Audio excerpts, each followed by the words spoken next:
진보주의란 시대에 따라 그 의미를 조금씩 다르게 볼 수 있지만 시작은 말 그대로 대중이 잘 살기 위한 혁명적인 사회 변화에 중점을 두었다. 최근 진보를 말하면 과거의 사회주의, 공산주의식 사회제도를 말한다. 사회주의의 출발 목적은 다같이 잘 사는 것이다.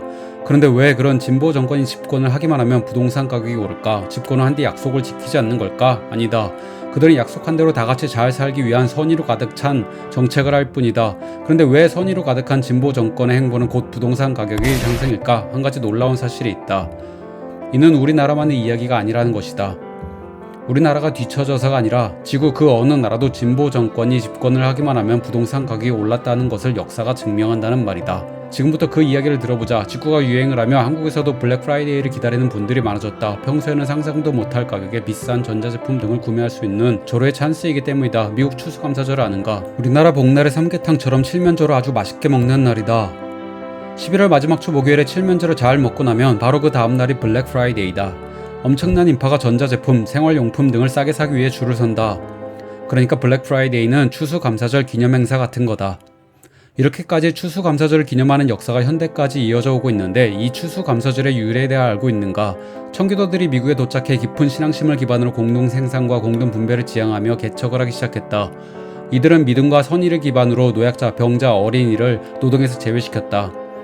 그런데 몇 년째 흉년이 들어 굶어 죽는 사람들이 생기자 지도자는 각자 도생을 선언하며 개인에게 땅을 주어 농사를 짓도록 했다.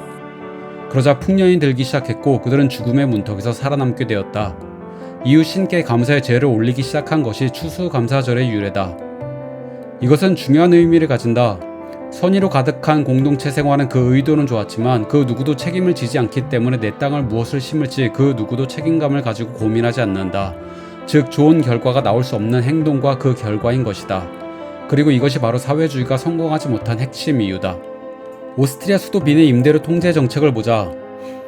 사회민주당이 세입자의 표를 얻기 위해 임대료 통제 정책을 선언했고 세입자들은 당연히 사회민주당을 뽑았다. 임대료를 통제하자 재산세와 유지 보수비를 지불하면 집주인들은 손해가 나기 시작했다. 마이너스밖에 날 수 없는 사업에 투자를 하지 않는 것은 당연한 일. 더 이상 집주인들이 수리를 하지 않기 시작했다. 집주인들이 임대 수업이 줄어들자 새 집을 지을 수 있는 자금이 축적되지 않았다.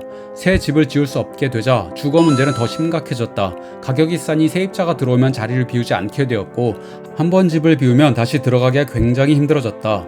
상황이 그러니 직장이 집에서 멀면 일자리를 거절하는 현상까지 발생해 사회 실업률은 증가했으며 먼 거리에 직장을 다니더라도 장거리로 인해 사회 전체 교통비와 시간의 낭비가 증가했다. 게다가 집주인들의 투자가 지속되지 않자 경제 성장도 낮아졌다. 뉴욕의 경우 임대할 집을 구하려면 신문에 부고라는 보라는 말까지 생겼다. 세입자가 죽어야 빈집이 생긴다는 것이다. 임대료가 형편없이 낮아지자 집주인들은 집을 방치하기 시작했고 뉴욕은 점점 슬럼화가 되어갔다. 그래서 이런 말이 탄생했다. 한 도시를 완벽하게 파괴하는 방법은 폭격이 아니라 임대료 통제 정책이다. 이런 부작용을 역사로 충분히 확인한 다음에야 임대료 통제 정책이 사라지는 추세다. 그런데 베네수엘라는 원유 매장량 세계 1위다.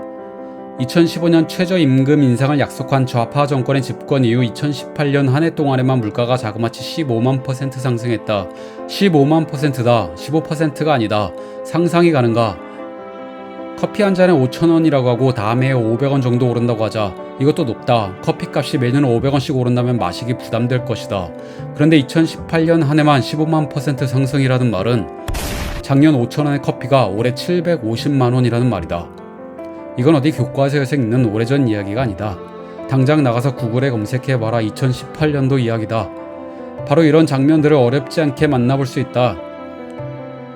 다시 강조한다. 저 사태는 바로 재작년 이야기며 현재 진행형이다. 남의 이야기가 아니다. 경각심을 가져야 한다. 2015년 이래 해외로 탈출한 국민은 300만 명 이상이면 나머지도 쓰레기통을 뒤지며 살고 있다고 한다. 잊지 말자. 베네수엘라는 원유 매장량 세계 1위 국가임에도 벌어진 일이다. 전 세계 부동산 가격을 소득 대비 비교 지표로 봤을 때 베네수엘라 수도가 1위를 차지한 것은 인플레이션을 대비해 가장 좋은 피난처는 부동산이라는 것을 보여주며 이는 우연이 아니다. 그럼 아주 잘 사는 부자에게 세금 폭탄을 먹여보자. 그들은 부자니 나눔 정도 해줄 수 있지 않을까? 몇 년 전 한 정치인이 삼성이 번 돈 20조 원을 국민에게 나누며 얼마의 국민이 얼마의 혜택을 받을 수 있다고 했다. 분배 경제 정책으로 찬성표를 얻기 위함이었을 것이다. 그 결과를 프랑스에서 찾아보자. 2012년 프랑스가 연소득 100만 유로 약 12억 원 이상의 부자에게 100만 유로 초과 소득에 대해 75%의 세금을 부과했다. 기존 최고 세액은 41%였다. 그러자 프랑스 부자들이 프랑스를 떠나기 시작했다. 일명 삼초백이라고 하는 그 브랜드의 회장이자 유럽 최고 부자인 LVMH 회장 베르나르는 이웃나라 벨기에로 귀화했다. 그날 이후 프랑스 경제는 악화되고 세수는 줄어들고 실업률은 증가, 경제 성장률은 제자리 걸음을 했다. 결국 3년 뒤 2015년 폐지했다. 이것도 불과 몇 년 되지 않은 이야기다. 그들이 비도덕적인 행동을 했다고 생각하는가? 시장은 도덕적으로 보상해주지 않는다. 그런 생각은 위험하다. 기억하는가? 청교도들도 처음엔 선의로 가득 찬 행동이었다. 자신들의 믿음만을 내세운다면 기독교, 이슬람교 등 다양한 종교는 자신과 같은 종교인들이 집을 우선 장만해야 한다고 믿을 수 있고, 그런 도덕과 종교적 기준으로 시장이 주택을 배급한다면 우리가 사는 세상은 폭력으로 하루도 평화로운 날이 없을 것이다. 자본주의도 완벽하진 않지만 폭력으로부터 지켜주며 삶의 질을 올린다. 당신이 지금 보고 있는 유튜브는 자본주의가 만들어낸 향상된 삶의 질이다. 그래도 선의로 가득한 그 길이 꼭 필요하다고 생각하는가?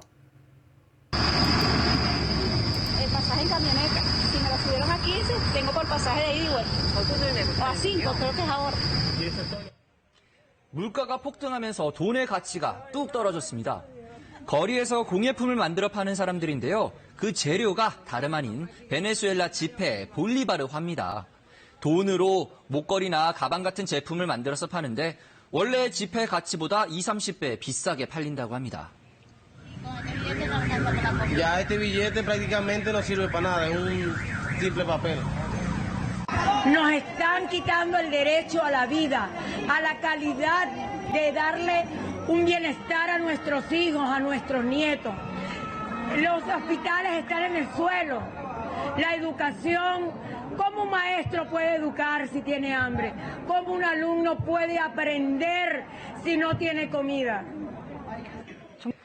새로운 화폐로 재정 상황의 변화를 기대하는 정부와는 달리 국민들의 시선은 이미 냉정하게 식었습니다. Esto no tiene solución, ni quiten 5-0 ni 5-0. Esto lo que hay que ponerlo a producir el país, producción y más nada, compadre. Porque estamos es pura mentira y así nos tienen engañado todo el tiempo.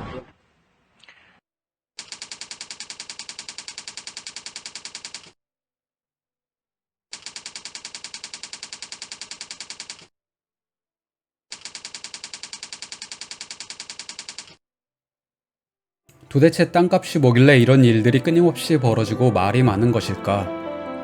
여기 광활한 평원이 있고 모든 땅은 같은 조건을 가지고 있다. 어느 날 한 사람이 나타나 우연히 한 곳에 정착한다. 소도 키우고 농사도 짓고 하지만 혼자서 다 해결해야 하다 보니 비효율적이며 가난하게 살 수밖에 없다. 소고기를 먹고 싶을 때 소 한 마리를 잡아야 한다면 이 얼마나 비효율적인가.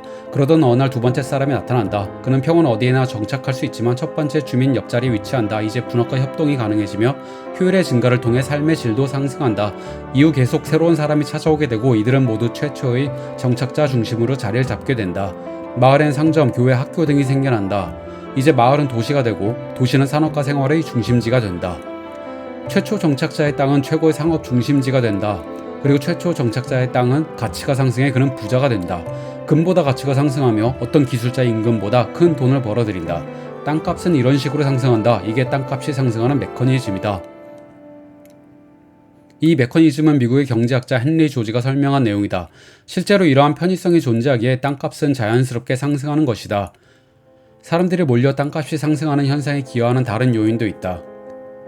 경제학자들은 인재랑 같이 일하면 다른 사람도 생산성이 높아진다는 사실을 발견했다. 바로 인적 자본 외부 효과라는 것이다.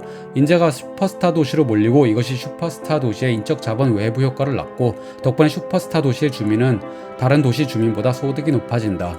그러면 인재가 슈퍼스타 도시로 더욱더 몰리게 되는 연쇄 반응이 일어난다. 그렇다면 어디에 투자를 해야 할까? 1. 즐거운 도시다. 다양하고 맛있는 음식, 엔터테인먼트를 즐길 수 있는 곳, 그리고 짝을 만날 기회가 많은 곳이 도시의 성공 요인이다. 2. 인재를 끌어들이는 요소가 많은 도시다.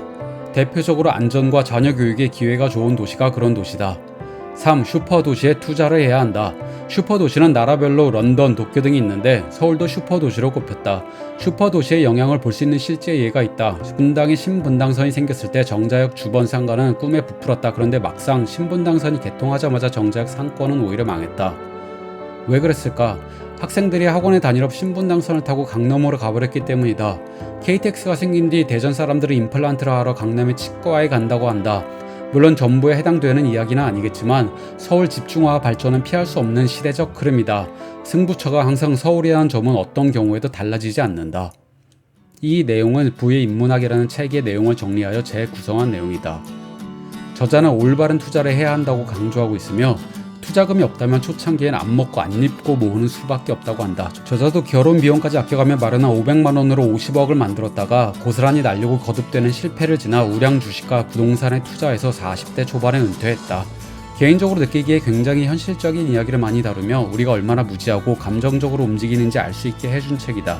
영상의 내용보다 더 많은 내용과 주식 투자에 관한 견해도 잘 정리되어 있는 것 같다. 시간이 괜찮으신 분들은 한번 읽어보시길 추천드린다. 영상 봐주셔서 감사드립니다. 더 좋은 내용 공유할 수 있도록 하겠습니다. 감사합니다.